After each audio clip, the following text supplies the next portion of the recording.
নির্বাচনে পিআর পদ্ধতিকে মানুষকে বিভ্রান্ত করার কৌশল বলে অভিহিত করেছেন বিএনপির কেন্দ্রীয় ভাইস চেয়ারম্যান বরকতুল্লাহ বুলু। তিনি বলেন, কিছু স্বার্থান্বেষী মহল ও ধর্ম ব্যবসায়ী এই প্রক্রিয়াকে সামনে এনে জনমনে ভুল ধারণা ছড়ানোর চেষ্টা করছে। সোমবার দুপুরে কুমিল্লা নগরীর টাউন হল মাঠে আদর্শ সদর উপজেলা বিএনপি সম্মেলনে প্রধান অতিথির বক্তব্যে তিনি এই মন্তব্য করেন। সম্মেলনে প্রধান বক্তা ছিলেন বিএনপি চেয়ারপারসনের উপদেষ্টা পরিষদ সদস্য ও সাবেক এমপি আমিনুর রশিদ ইয়াসিন।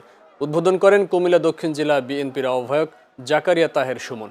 আদর্শ সদর উপজেলা বিএনপির সভাপতি রেজাউল কাইয়ুমের সভাপতিত্বে সম্মেলনে আরও বক্তব্য দেন দলের কুমিল্লা বিভাগীয় সাংগঠনিক সম্পাদক অধ্যক্ষ সেলিম ভূঁইয়া সহ স্থানীয় নেতৃবৃন্দরা।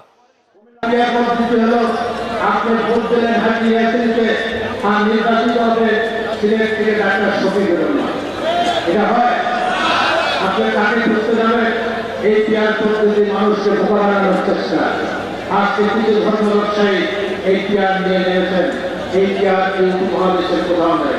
আপনারা সবাই বলেন ভারত নাকি হচ্ছে গণতন্ত্রের আতুর ঘর, সে ভারতের মানুষের পিআর কাকে বলে সেটা জানেন।